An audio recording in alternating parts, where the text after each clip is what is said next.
Sit down with me for a moment. My dear, there's a story you need to hear. I was 59 years old when I finally understood something about my own family that should have been obvious long before then. Not that they disliked me. Not that they misunderstood me. No, it was something quieter than that. They simply believed my life belonged to them. And the strangest part is that for nearly 6 decades, I believed it too. My name is Margaret Lawson, though most people in my family have always called me Maggie. And for most of my life, Maggie was the one who handled things. If something broke, I fixed it. If someone needed help, I showed up. If there was a problem nobody else wanted to deal with, well, that problem somehow found its way to Maggie. It took me 59 years to understand that this wasn't a coincidence. But I'm getting ahead of myself. Let me start somewhere quieter. It was early autumn, the morning everything finally came together in my mind. The air had that cool softness that arrives just before the leaves begin to turn. My dog, Winston, was walking beside me down the familiar sidewalk near my little house. Winston was 12 years old, then a golden retriever with cloudy eyes and the slow patience that only old dogs seem to have.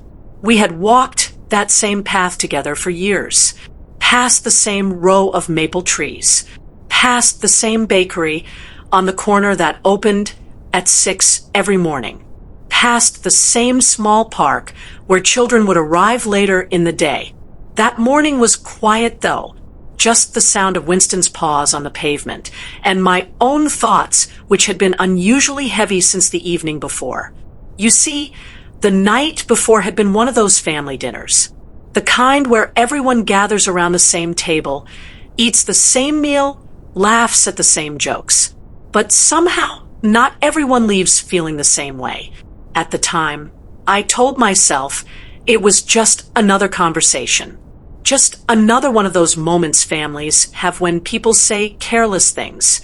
But that morning, walking with Winston, something inside me felt unsettled, as though a door I had never noticed before had quietly opened.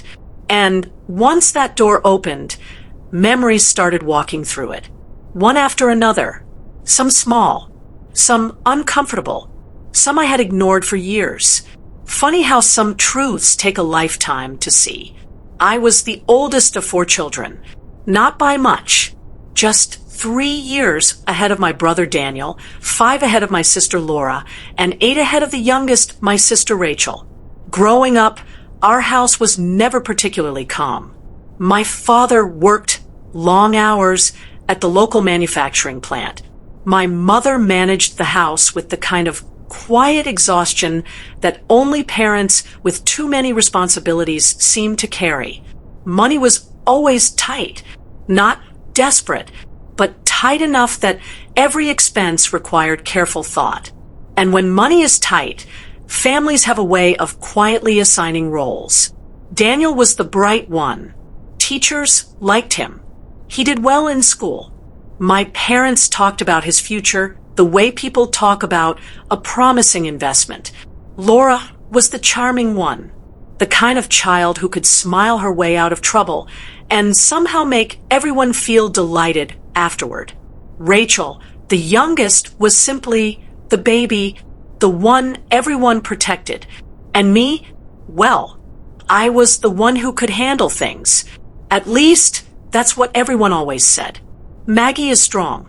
Maggie understands. Maggie doesn't mind helping. At the time, I took those words as compliments. I thought being dependable meant being loved.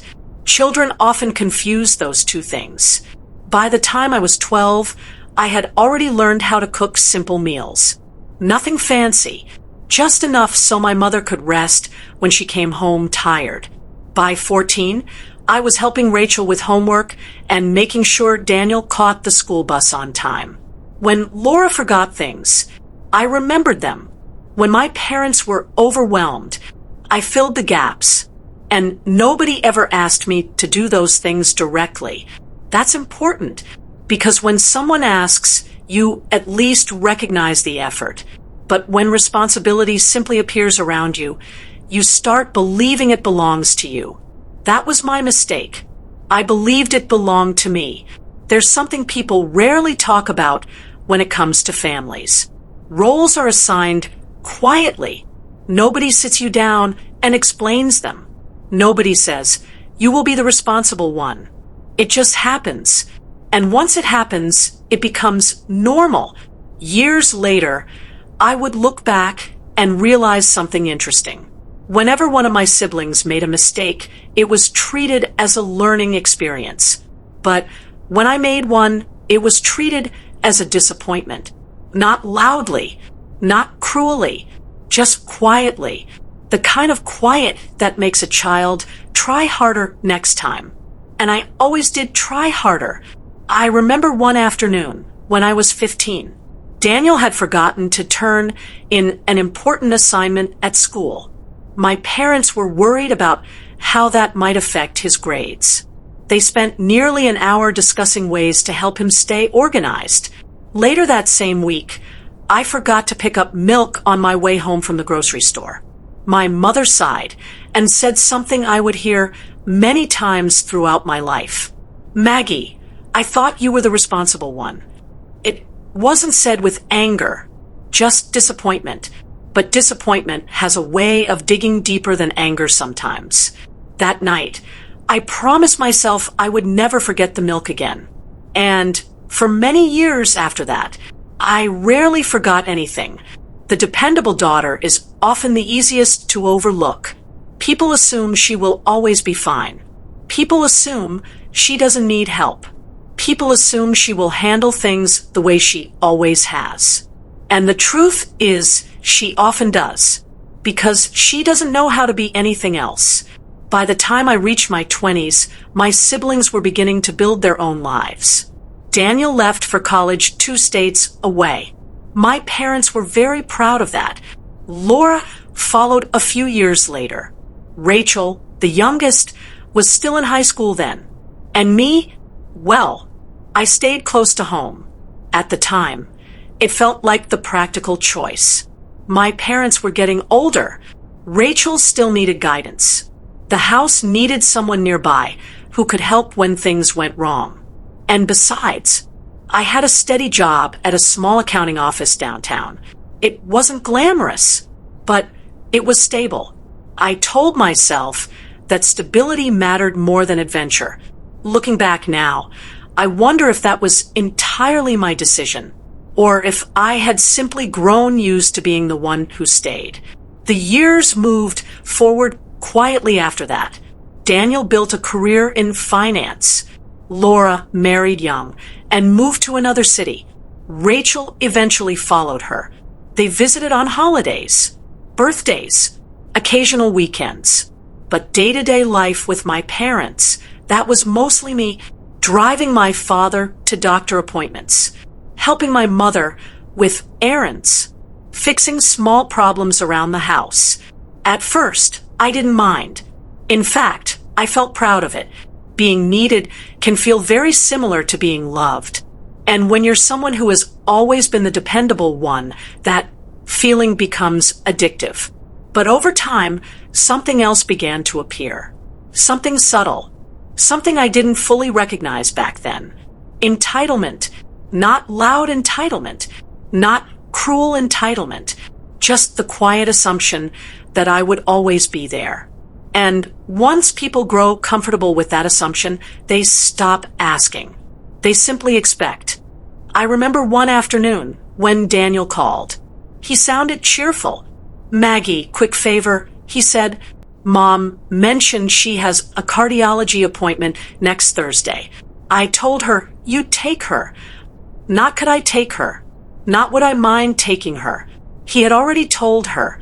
I remember pausing for a moment with the phone in my hand. I had plans that Thursday. Nothing important, just a rare dinner invitation from a coworker. But before I could even mention that, Daniel added, you're the only one close enough to help anyway. So I said yes. Of course I said yes, because that's what Maggie did. And moments like that began happening more often. Laura would call and say, Maggie, I'm sending the kids to stay with mom and dad for a few days. You'll be around if they need anything, right? Rachel would say, can you pick up dad's prescription? The pharmacy closes early. None of it sounded unreasonable on its own. That's the tricky part. Each request seemed small, but small expectations repeated over many years can quietly shape an entire life. Sometimes at family dinners, jokes would slip into the conversation. The kind of jokes people laugh at without thinking too much about them. Once, when Laura's children were running around the living room, Daniel laughed and said, well, Maggie never had kids, so she's basically the family babysitter. Everyone chuckled, even me, because that's what you do when a joke lands too close to the truth. You laugh and move on. But something about that moment stayed with me. Not loudly, just quietly, like a small stone placed somewhere in the back of my mind. Funny how some truths take a lifetime to see. For many years, I believed I was choosing this life, choosing to stay close, choosing to help, choosing to be dependable. And in some ways, I suppose that was true. But what I didn't see at the time was how easily my willingness to help had become something else. An expectation, an assumption, eventually almost an obligation. And the strange thing about obligations is that they rarely feel heavy at first. They grow heavier slowly, year by year, until one day you realize you have been carrying something for a very long time. And you're not entirely sure when you picked it up. But the real moment of clarity hadn't arrived yet. Not that afternoon. Not that year. Not even for many years after that. Because when someone spends their entire life being the dependable one, it takes something extraordinary to make them stop. And when that moment finally arrived for me, it came in the middle of a quiet family dinner. The kind that begins normally and ends with a realization that changes everything. I remember one afternoon when Daniel called. He sounded cheerful. Maggie, quick favor, he said, Mom mentioned she has a cardiology appointment next Thursday. I told her you'd take her. Not could I take her. Not would I mind taking her. He had already told her. I remember pausing for a moment with the phone in my hand. I had plans that Thursday. Nothing important. Just a rare dinner invitation from a coworker. But before I could even mention that, Daniel added, you're the only one close enough to help anyway. So I said yes. Of course I said yes. Because that's what Maggie did. And moments like that began happening more often. Laura would call and say, Maggie, I'm sending the kids to stay with mom and dad for a few days. You'll be around if they need anything, right? Rachel would say, can you pick up dad's prescription? The pharmacy closes early. None of it sounded unreasonable on its own. That's the tricky part. Each request seemed small, but small expectations repeated over many years can quietly shape an entire life. Sometimes at family dinners, jokes would slip into the conversation. The kind of jokes people laugh at without thinking too much about them. Once, when Laura's children were running around the living room, Daniel laughed and said, well, Maggie never had kids, so she's basically the family babysitter. Everyone chuckled, even me, because that's what you do when a joke lands too close to the truth. You laugh and move on. But something about that moment stayed with me. Not loudly, just quietly, like a small stone placed somewhere in the back of my mind. Funny how some truths take a lifetime to see. For many years, I believed I was choosing this life, choosing to stay close, choosing to help, choosing to be dependable. And in some ways, I suppose that was true. But what I didn't see at the time was how easily my willingness to help had become something else. An expectation, an assumption, eventually almost an obligation. And the strange thing about obligations is that they rarely feel heavy at first. They grow heavier slowly, year by year, until one day you realize you have been carrying something for a very long time, and you're not entirely sure when you picked it up. But the real moment of clarity hadn't arrived yet. Not that afternoon, not that year, not even for many years after that. Because when someone spends their entire life being the dependable one, it takes something extraordinary to make them stop. And when that moment finally arrived for me, it came in the middle of a quiet family dinner, the kind that begins normally and ends with a realization that changes everything. Come, my dear, bring your tea. Sit close. This one isn't loud, but it's sharp. The dinner itself was nothing unusual. That's the strange thing about moments that change your life. They rarely arrive with thunder. They come dressed like ordinary evenings. It was a Sunday night at my parents' house. The same small dining room we had used for decades. The same table with the scratch on the corner where Daniel once dropped a toolbox when we were teenagers. My mother had cooked roast chicken. Rachel brought a bottle of wine. Laura had arrived earlier with her 2 grown children. Daniel had driven in from the city that afternoon. Everyone was there. All 4 siblings. Both parents. Which in our family didn't happen very often anymore. At the time, I thought it was just one of those rare nights when everyone happened to be free. Looking back, I realized that wasn't the case at all. The evening began pleasantly enough. Rachel was telling a story about her coworker who had accidentally sent an email complaining about their boss directly to the boss. Laura's daughter was talking about applying to graduate school. Daniel kept checking his phone, the way busy people often do. My father laughed more than usual, and my mother watched everyone quietly from the end of the table. Now that I think about it, she was studying us, almost like someone preparing for a difficult conversation. But at the time, I didn't notice. I was busy refilling glasses and clearing plates. Old habits.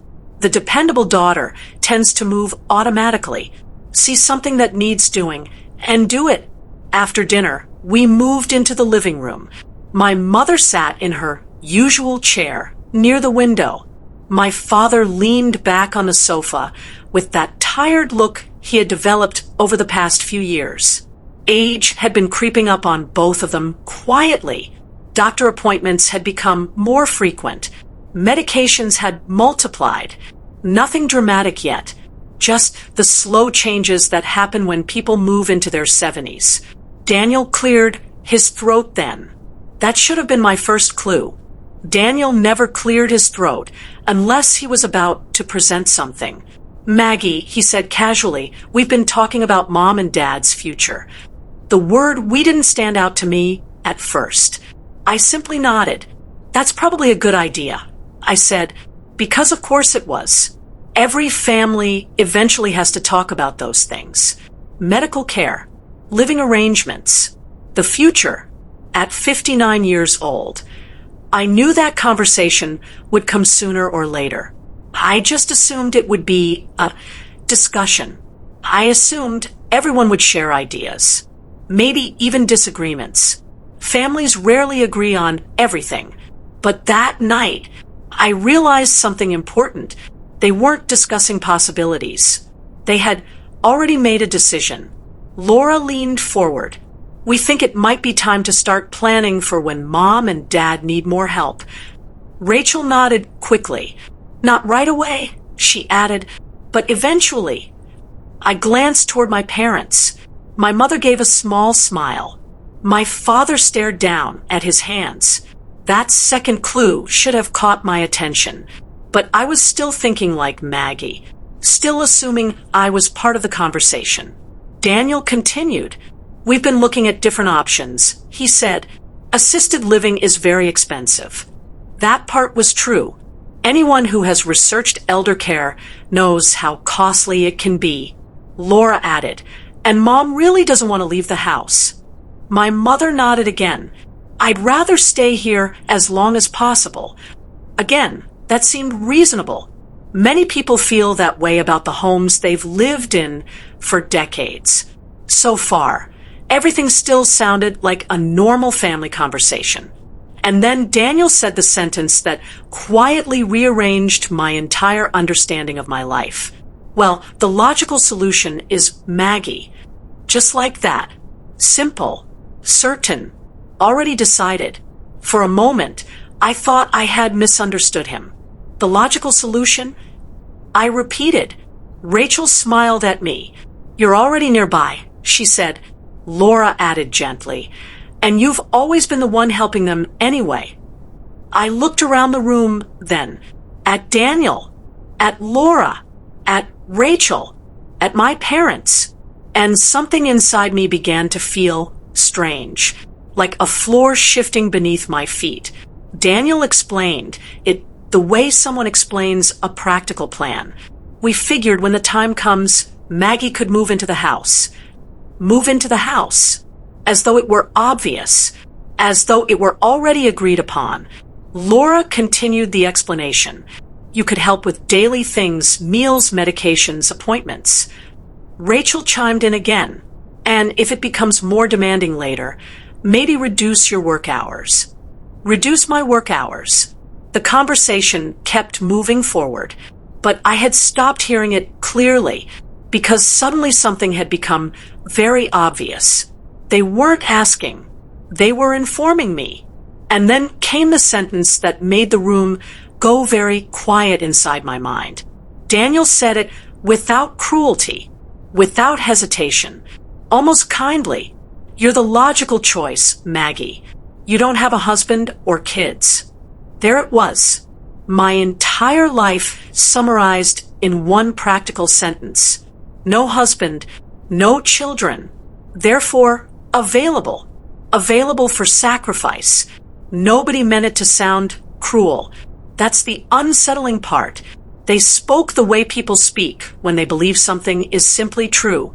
Laura added softly, and you've always been so good with Mom and Dad. Rachel nodded. You're the dependable one. Dependable. That word again. The compliment I had carried proudly for most of my life.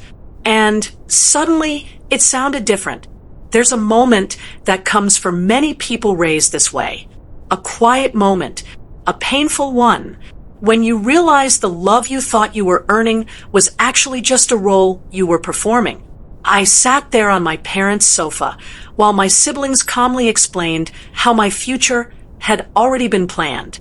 And for the first time in my life, I heard their words differently. Not as compliments, not as appreciation, but as expectations. Laura said something next that I will never forget. Not because it was cruel, but because it was so matter-of-fact. You've always been the one with the most flexibility. Flexibility, another polite word, meaning your life can bend around everyone else's needs. I looked toward my parents then. I suppose part of me expected them to interrupt, to say something like, well now, we haven't discussed this with Maggie yet. But they didn't. My mother simply said, you've always taken such good care of us. My father nodded slowly. That was when the realization truly began, because suddenly memories started moving through my mind, not one at a time, but all together. The doctor appointments, the pharmacy pickups, the late-night phone calls, the babysitting, the canceled plans, the countless times someone said, you're the only one who can do it. I had always believed those moments were signs of trust, signs of love. But sitting there in that living room, I began to see something else. They weren't signs of trust. They were signs of assumption. Funny how some truths take a lifetime to see. Daniel kept talking. He was outlining schedules now. How often each sibling might visit. How finances might work.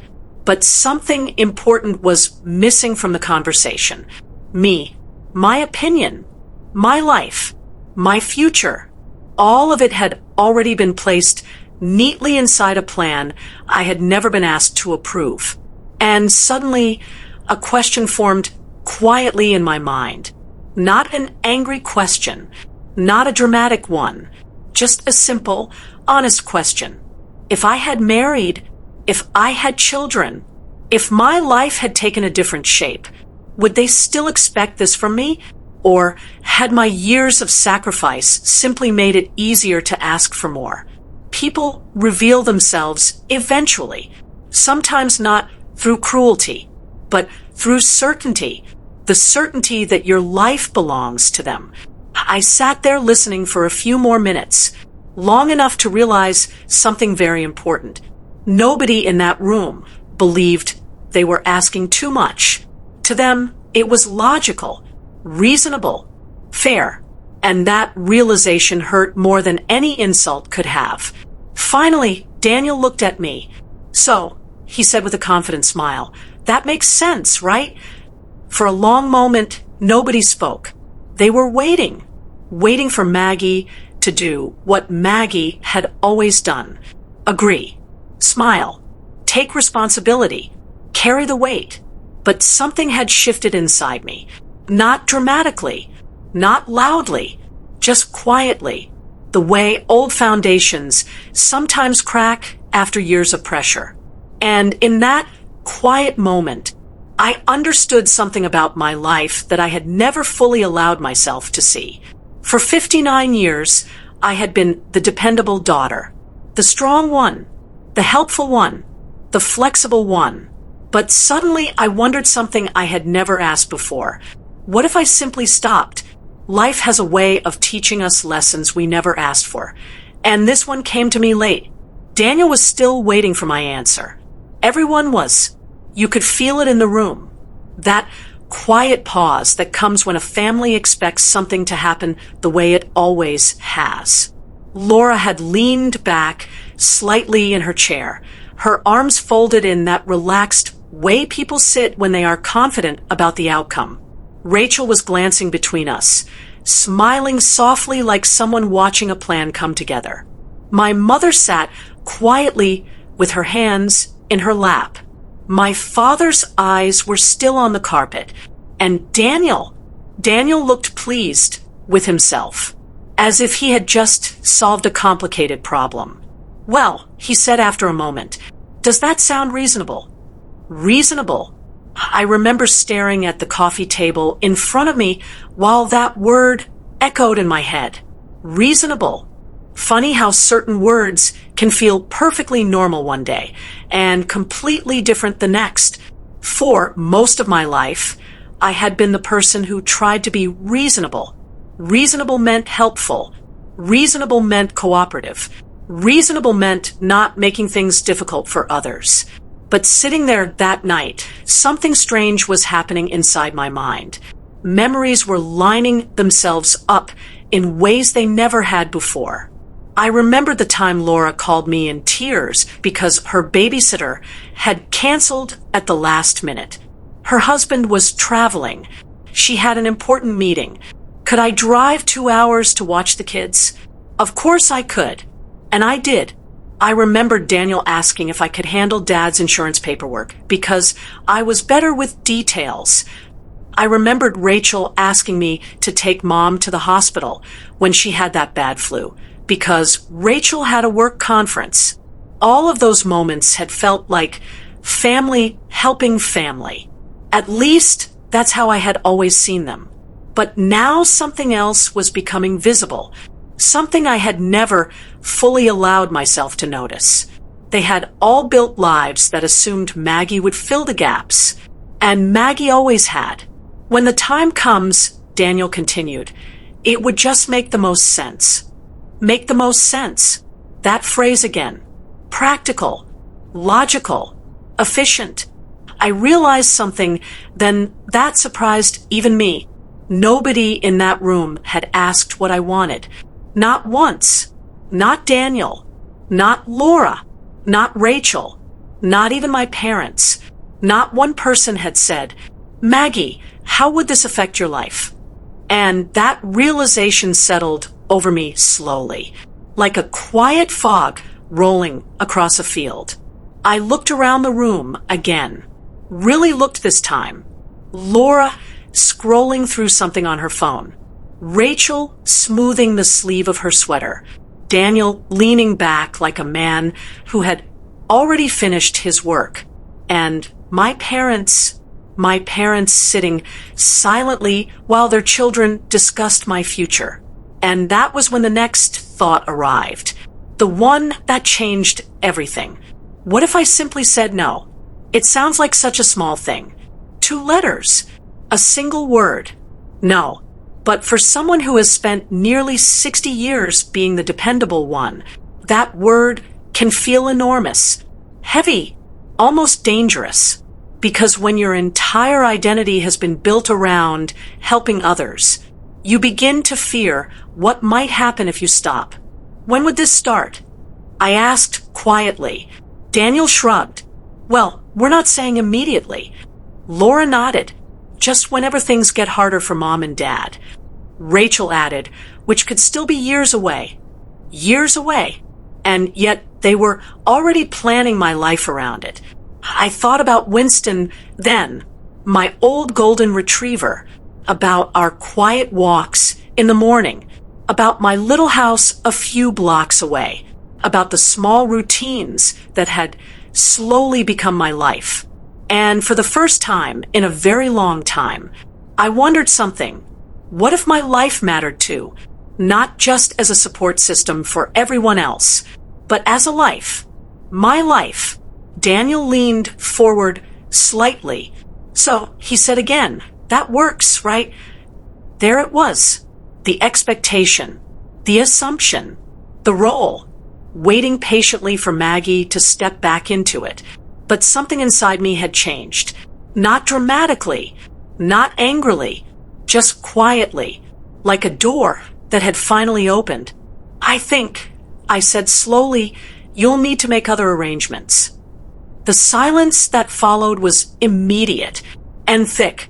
Rachel blinked. Laura looked up from her phone. Daniel frowned slightly.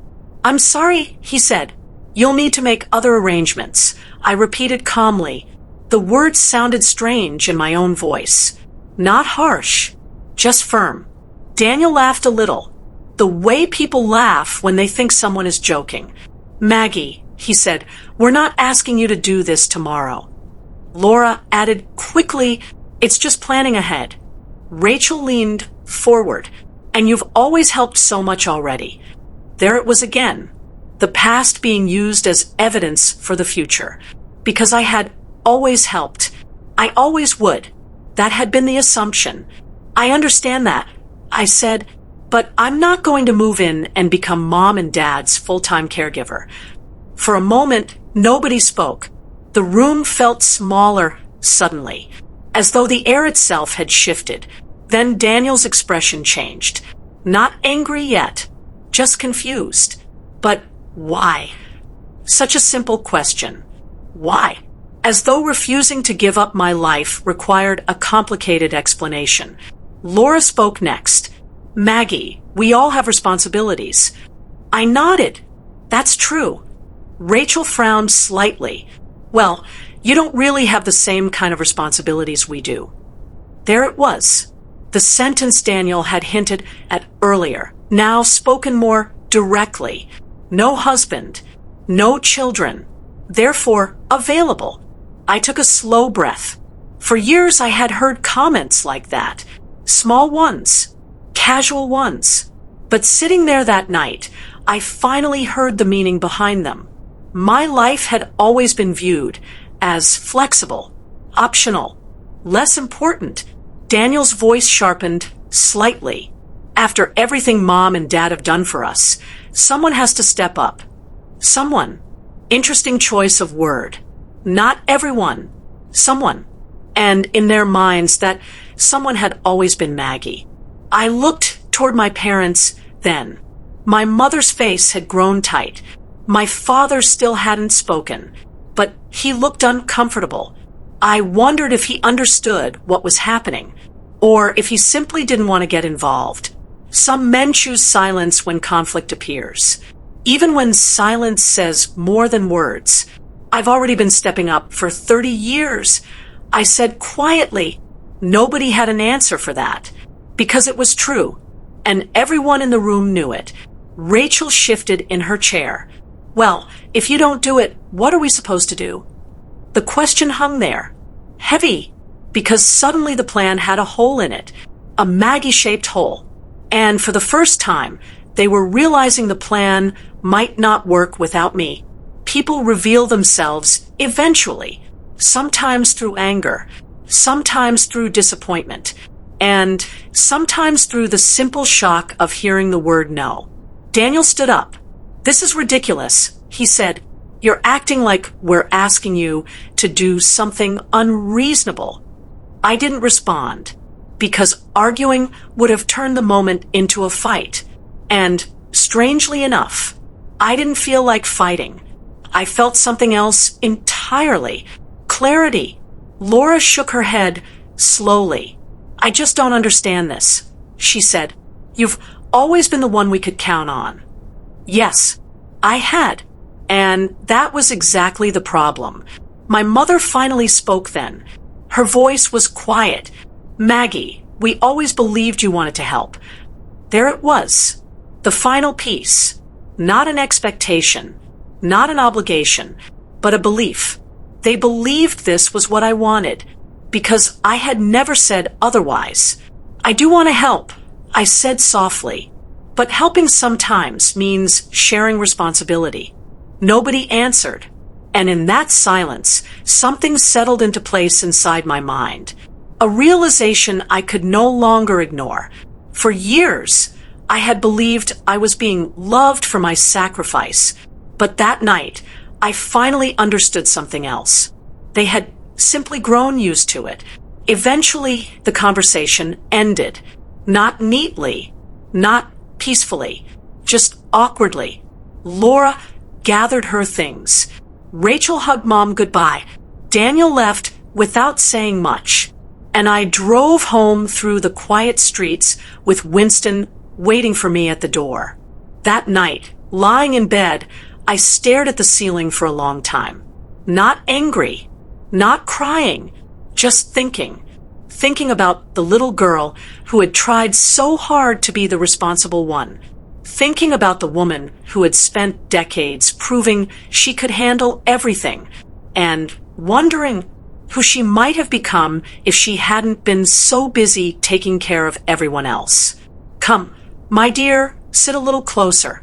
Some changes in life don't arrive with arguments. They arrive with silence."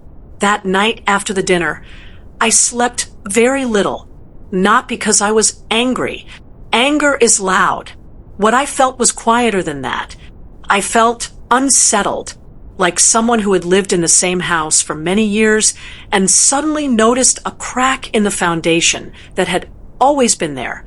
Once you see it, you cannot unsee it. Winston was waiting by the bedroom door when I woke up the next morning. He had that patient look old dogs have. The look that says, "You're late, but I forgive you." I smiled and reached down to scratch behind his ears. "All right," I told him. "Let's go." Our morning walks had always been simple. Down Maple Street, past the bakery, around the small park, near the library. For years, those walks had been the most peaceful part of my day. But that morning, my thoughts were louder than usual. I kept replaying the dinner conversation in my mind, not the dramatic parts. There hadn't really been any, just small sentences, quiet assumptions. Daniel saying, "The logical solution is Maggie." Laura saying, "You've always been the one we could count on." Rachel saying, "You don't really have the same responsibilities." They hadn't shouted. They hadn't insulted me. In their minds, they were simply being practical. And that was the part that stayed with me. People often imagine betrayal as something loud, a slammed door, a cruel insult, a dramatic argument. But in real life, betrayal is often much quieter than that. Sometimes it's simply the moment you realize the people closest to you have been writing your story without asking if you agree with the ending. As Winston and I walked past the bakery that morning, I stopped for a moment. The smell of fresh bread drifted through the open door. Inside, a young couple stood at the counter laughing about something. The woman nudged the man's shoulder playfully. He kissed the top of her head. It was such a small moment, but it made something inside my chest ache in a way I hadn't expected. Not jealousy, not exactly, just awareness. For most of my life, I had been so busy being dependable that I had rarely stopped to ask myself what kind of life I wanted. And that morning, for the first time in many years, I realized something uncomfortable. I didn't actually know the answer. Funny how some truths take a lifetime to see. The phone rang that afternoon. I already knew who it was before I picked it up. Daniel. Maggie, he said, his voice a little tighter than usual, about last night. I waited. You caught everyone off guard, he continued. I mean, we've all been assuming this would be the plan. There it was again. Assuming. That's exactly the problem, I said gently. There was a pause on the other end of the line. Well, Daniel said after a moment, if you're not going to do it, then we need to figure something else out. Yes, I replied. You do. Another pause. Longer this time. You sound different, he said finally. I almost laughed. Different. After 59 years of being the same person, saying one small word had suddenly made me different. I suppose I am. I told him. Then I wished him a good afternoon and hung up. For the next few days, something interesting happened. The phone stayed quiet. No one called asking for help. No one called to discuss the plan further. At first, the silence felt strange. For decades, my phone had been the family's emergency line. But now, nothing. Just quiet. And in that quiet, something unexpected began to happen. I started noticing my own life again. I noticed how peaceful my little house felt in the evenings. I noticed how much Winston enjoyed lying by the window while the late sunlight warmed the living room floor. I noticed that I had hobbies I hadn't touched in years. Old watercolor paints tucked into a cabinet, books I had meant to read, a small garden in the backyard that had been half forgotten. For so long, my time had belonged to other people's needs. Doctor appointments, last-minute favors, unexpected errands. Without those constant interruptions, something unfamiliar appeared. Space. And space can be dangerous for someone who has spent her whole life being busy, because in quiet moments, questions start appearing. One afternoon, while trimming the roses in my backyard, I asked myself something I had never said out loud before. What if my life had been different? What if I had moved away when Daniel went to college? What if I had taken that accounting job in Chicago years ago instead of staying close to home? What if I had allowed myself to fall in love with that man from the office who once asked me out for dinner? I had turned him down politely. At the time, my mother had just started needing more help around the house. I remember telling him, now really isn't a good time. He smiled kindly, but he never asked again. Regret is a strange thing. It doesn't always arrive with sadness. Sometimes it arrives quietly, like a whisper that asks, what might have been? A week passed before I heard from Laura. Her voice sounded careful. Maggie, she said, I hope you're not upset about last Sunday. Upset. I thought about that word. No, I told her honestly. I'm not upset. Good, she said quickly, because we've been talking about things. I waited. Well, Laura continued. Daniel thinks maybe we could all take turns helping when the time comes. That was new. Take turns. A shared responsibility. I said nothing. And Rachel suggested maybe we should look into part-time home care as well. Another new idea. Interesting how solutions begin to appear once the dependable daughter steps back. The truth is, my dear, families often behave according to the roles that have always existed. Not out of cruelty, but out of habit. And habits rarely change until someone stops playing their part. The next time I visited my parents' house, the atmosphere was different, not hostile, just cautious. My mother hugged me longer than usual. My father asked about Winston. Daniel and Laura were polite. Rachel avoided the subject entirely, but something had shifted. They were looking at me in a new way, as though they were seeing someone slightly unfamiliar.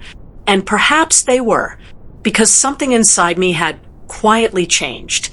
Not dramatically, not angrily, just firmly. I was no longer the woman who believed her life belonged to everyone else.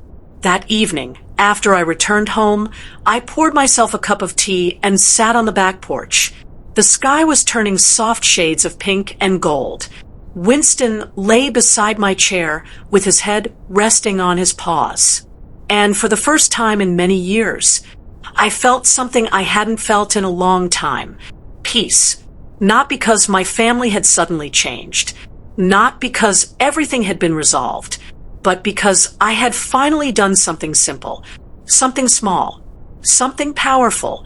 I had stopped mistaking endurance for love. People sometimes think walking away from expectations will destroy relationships, but the truth is more complicated. Sometimes stepping back simply forces everyone to see reality more clearly, and reality, once revealed, has a way of rearranging things. Slowly, quietly, exactly the way life tends to do. But the story didn't end there, because life has a curious sense of balance. And when people build their plans around someone else's sacrifice, they often discover how fragile those plans really were. And that discovery, my dear, would come sooner than anyone expected. Come closer again, my dear, because this part of the story is the one most people never talk about. The moment when the truth doesn't just appear inside your heart. It appears in front of everyone. About 3 months passed after that dinner. 3 quiet months. No dramatic confrontations. No emotional speeches. Just distance. Not the angry kind. The natural kind. The kind that forms when someone quietly steps out of the role everyone expected them to play. During those months, something interesting began to happen inside the family. Without Maggie stepping in to fill every gap, the gaps became visible. Daniel had to start driving 2 hours on weekends to help with paperwork. Laura had to rearrange her schedule to take Mom to doctor appointments. Rachel, who had always been too busy, suddenly discovered that being the youngest didn't automatically mean being the least responsible. Funny how that works. When the dependable person steps back, responsibility doesn't disappear. It simply spreads out. One Sunday afternoon, Laura called me, not to ask for help, just to talk, which, strangely enough, hadn't happened in years. I didn't realize how much she used to handle, she admitted. Her voice sounded tired. I said nothing, because sometimes silence allows people to hear themselves more clearly. She had another doctor appointment this week. Laura continued, and the insurance forms were confusing. I almost smiled. Yes, I said gently. They can be. There was a pause. Then Laura said something that surprised me. I guess we always assumed you didn't mind doing those things. Assumed. That word again. But the moment that changed everything came a few weeks later. It was a Tuesday evening. I had just finished watering the garden when my phone rang. Rachel. And she sounded shaken. Maggie, she said quickly, can you come to Mom and Dad's house? Her voice was tight. What happened? I asked. It's not an emergency, she said, but you should be here. When I arrived, everyone was already there. Daniel, Laura, Rachel, and my parents. The atmosphere in the room felt strange, heavy, like the air before a storm. Mom was sitting in her usual chair, but she looked uncomfortable, not physically, emotionally. Dad was standing near the window, his arms folded tightly across his chest, and the others looked uneasy. "Sit down, Maggie," Mom said. Her voice was softer than usual, so I did. For a moment, nobody spoke. Then Mom took a slow breath. "There's something we need to talk about," she said. I looked around the room. Everyone avoided my eyes. Everyone except my father. He looked directly at me, and something in his expression told me he knew exactly where this conversation was going. "You remember the house?" Mom said carefully. "The will." Of course I remembered. Years ago, my parents had told us how things would be divided. The house would eventually go to Daniel. He had the biggest family. The rest of us would receive smaller financial portions. At the time, it had seemed perfectly reasonable. At least, that's what I had told myself. Well, Mom continued slowly. "Your father and I have been reviewing things with our lawyer." Daniel shifted in his seat. Laura looked nervous. Rachel stared at the floor. And suddenly, I understood something. This conversation wasn't really about me. It was about what had changed since that dinner. Mom cleared her throat. "We realized something recently," she said. "For many years, Maggie has been the one helping us the most." Silence settled over the room. Nobody argued, because everyone knew it was true. Your father and I began asking ourselves a question. Mom continued. Why would we reward the children who helped the least and overlook the one who helped the most? Daniel shifted again. Rachel's eyes widened slightly. Laura looked at her hands. Mom looked directly at me now. We've decided to make a change. The room felt very still. The house will now be divided equally between all of you. Nobody spoke, but the tension in the room thickened immediately because everyone understood what this meant. The arrangement that had existed for years had just changed. Daniel was the first to react. "Mom," he said carefully, "that doesn't really make sense." Mom raised an eyebrow. "Why not?" Well, Daniel hesitated. The house was always meant for the child with the biggest family. Dad spoke then, for the first time. "And yet," he said calmly, "the child who helped us the most lives alone." Daniel fell silent. Laura looked uncomfortable. Rachel looked conflicted. And I sat there feeling something strange. Not triumph, not satisfaction, just clarity. Mom turned to me again. "You gave a lot to this family, Maggie." Her voice trembled slightly, more than we realized at the time. I didn't answer, because something about the moment felt complicated. Yes, they were acknowledging it now, but it had taken nearly 60 years. Daniel stood up suddenly. "So this is about that dinner," he said. "No," Dad replied quietly. "This is about fairness. But fairness has a way of upsetting people who benefited from imbalance." Daniel paced across the room. "This is ridiculous," he muttered. "Maggie never asked for anything." That was true. I never had. And maybe that had been part of the problem. Rachel finally spoke. Maybe it's not a bad idea." Everyone looked at her. She shrugged slightly. "I mean, Maggie did handle most of the responsibilities for years." Laura nodded slowly. "I guess that's true." And just like that, the family narrative began shifting. For the first time in my life, something unexpected was happening. People were acknowledging what had always been obvious. But the most surprising moment came next. Mom looked at me and said softly, "You don't have to keep doing everything anymore." The room grew quiet again, and I realized something important. The real change wasn't the will. The real change was recognition, because for the first time, the role I had carried silently for decades had finally been spoken aloud.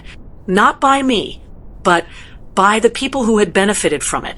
Later that night, when I returned home, Winston greeted me at the door as usual, tail wagging, happy to see me, unaware that something important had just shifted in the world.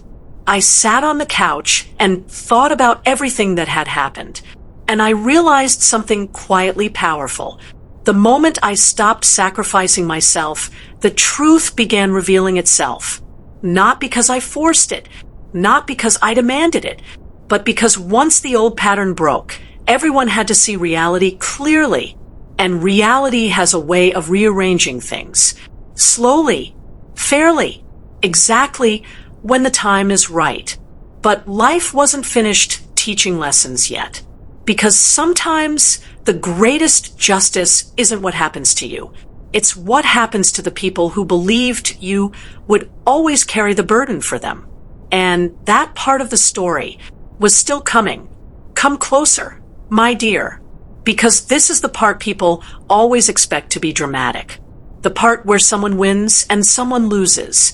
But real life doesn't usually end that way. Real life ends quietly, with understanding, and with choices.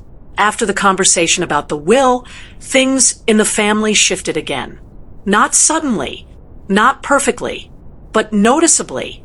Daniel stopped assuming things. Laura began asking instead of expecting. Rachel started visiting Mom and Dad more often. Responsibility finally had more than one pair of hands.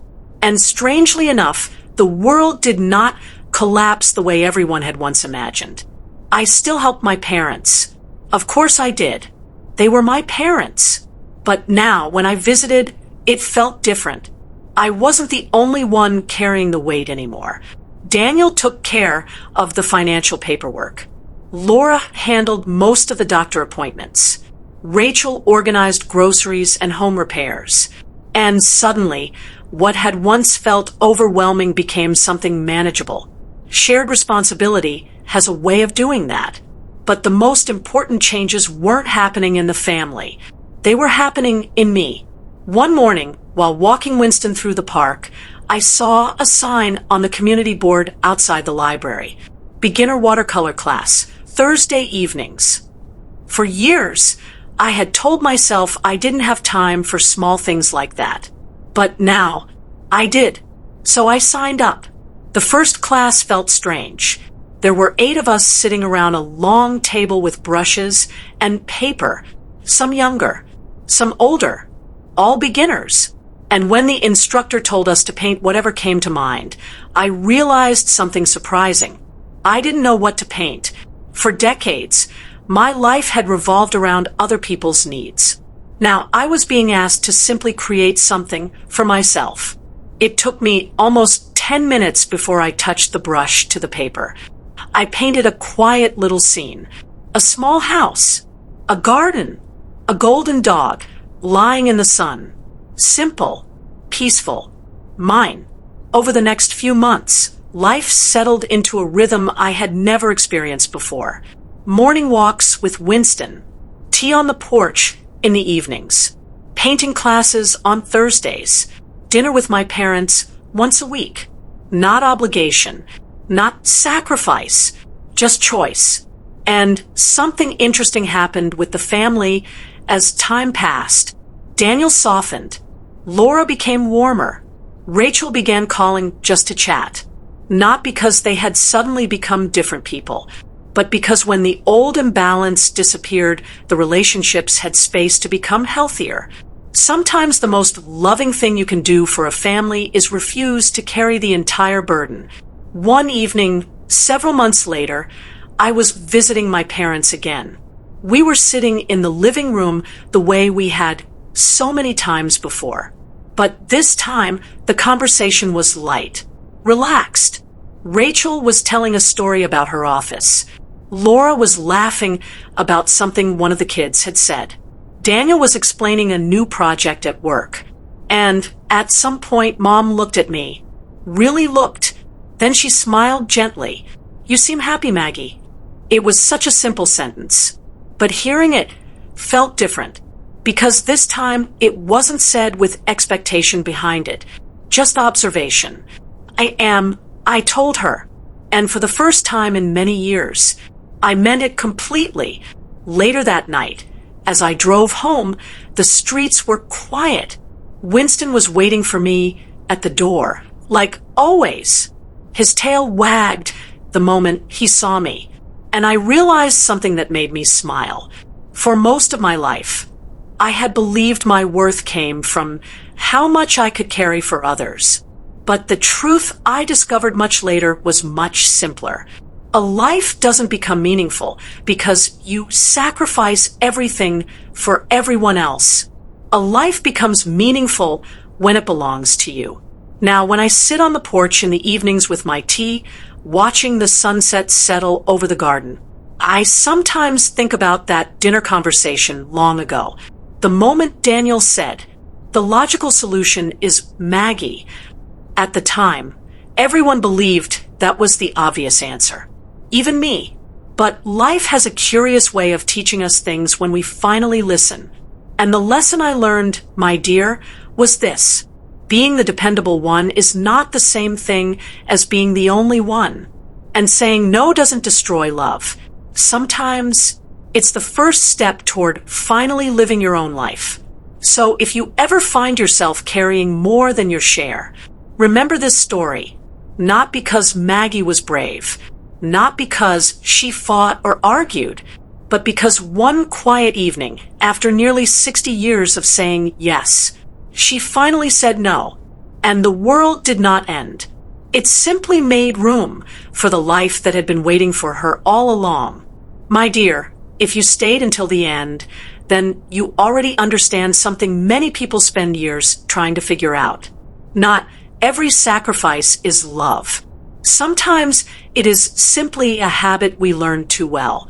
My name is Auntie Jo, and around here, we don't rush these stories. We let them unfold the way life actually does, through quiet dinners, unspoken expectations, and the moment someone finally realizes that being dependable does not mean being responsible for everyone. Before you go, sit with this for a moment. Have you ever been the one everyone relied on, but no one truly appreciated? Did anyone ever assume your life would simply revolve around their needs? And what changed the day you finally stepped back? Tell me in the comments. I read every word. And if you want more stories where the strongest women are not the loudest, but the ones who quietly reclaim their lives, subscribe. Your next story is already waiting.